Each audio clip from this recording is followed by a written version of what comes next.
Honours দ্বিতীয় বর্ষের একটা গুরুত্বপূর্ণ নন মেজর সাবজেক্ট বাংলাদেশের সমাজ ও সংস্কৃতি বা বাংলাদেশ সোসাইটি অ্যান্ড কালচার থেকে আলোচনা করছি আজকের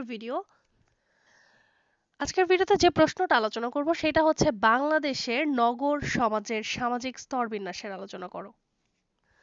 বাংলাদেশের নগর সমাজের সামাজিক স্তরবিন্যাস নানা সামাজিক অর্থনৈতিক ও সাংস্কৃতিক বৈশিষ্ট্য দ্বারা গঠিত, যা শহরে সমাজে মানুষদের বিভিন্ন শ্রেণীতে ভাগ করে।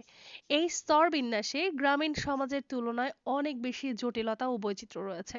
নগর সমাজে সামাজিক স্তরবিন্যাস মূলত যেসব শ্রেণীতে বিভক্ত সেসব আমরা আলোচনা করছি। প্রথমে আসে উচ্চ শ্রেণী বা আপার ক্লাস।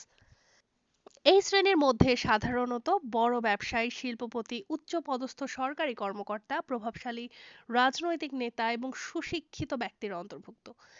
তারা সামাজিক, রাজনৈতিক এবং অর্থনৈতিক ক্ষেত্রে গুরুত্বপূর্ণ সিদ্ধান্ত গ্রহণে প্রভাব বিস্তার করেন।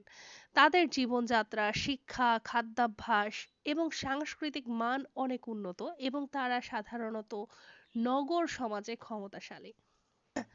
এরপরে আসে মিডল ক্লাস বা মধ্যবিত্ত শ্রেণী।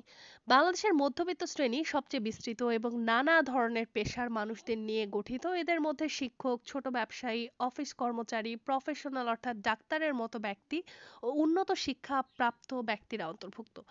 এই শ্রেণী সাংস্কৃতিকভাবে উন্নত এবং প্রাতিষ্ঠানিক জীবনযাত্রা অনুসরণ করে, কিন্তু তাদের জীবনে অনেক সময় আর্থিক চ্যালেঞ্জ থাকে।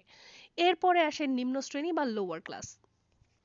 নিম্ন শ্রেণীর মধ্যে সাধারণত শ্রমিক, দিনদরিদ্র ব্যক্তি, কুলি, রিক্সা চালক, অস্থায়ী শ্রমিক, ফুটপাতের ব্যবসায়ী এবং দরিদ্র পরিবারগুলো অন্তর্ভুক্ত। এই শ্রেণীর মানুষদের জীবনযাত্রা অত্যন্ত কঠিন এবং তারা আর্থিকভাবে অস্থিতিশীল থাকে। নগর সমাজের অস্থিরতা ও সংকট শিকারের শ্রেণী এরা। তাদের জীবনে সচরাচর শারীরিক এবং মানসিক চাপ থাকে। এরপরে আসে শহরে ঝুপড়ি এলাকার মানুষ বা আরবান স্লাম ডুয়েলার্স।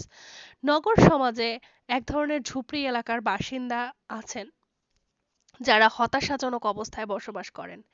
এই শ্রেণী শহরের বস্তি বা ঝুপড়িতে বসবাস করেন এবং তাদের জীবনযাত্রা অনেক কঠিন হয়। এসব এলাকায় অপরাধের হার বেশি থাকে এবং মানুষের সামাজিক মর্যাদা কম। তারা সাধারণত শহরের উন্নয়ন থেকে বাদ পড়ে থাকে।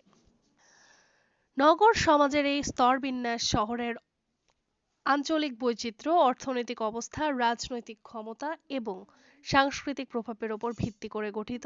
এটি সমাজের মধ্যে গহীন বৈষম্য এবং উন্নতির সুযোগের সমতা সৃষ্টিতে গুরুত্বপূর্ণ ভূমিকা পালন করে। তোমরা যারা অনার্স দ্বিতীয় বর্ষের পরীক্ষার্থী তারা যদি এই সাবজেক্ট অথবা নন মেজর দুটো সাবজেক্টের ইম্পর্টেন্ট প্রশ্নগুলো বা আমাদের সাজেশন যেগুলো দেওয়া রয়েছে সেখান থেকে যে ইম্পর্টেন্ট কোশ্চেনগুলো রয়েছে সেগুলো যদি পিডিএফ কিনতে চাও তাহলে ইনবক্সে যোগাযোগ করতে পারো। দুটো নন মেজর সাবজেক্টের পিডিএফ এর মূল্য অনলি 50 টাকা। এখানে তোমরা সকল ধরনের অ্যান্সার পেয়ে যাবে যেগুলো গুরুত্বপূর্ণ, আর এই মূল্যে তোমরা দুটো পিডিএফ পাচ্ছ নন মেজরের। এতক্ষণ সাথে থাকার জন্য ধন্যবাদ।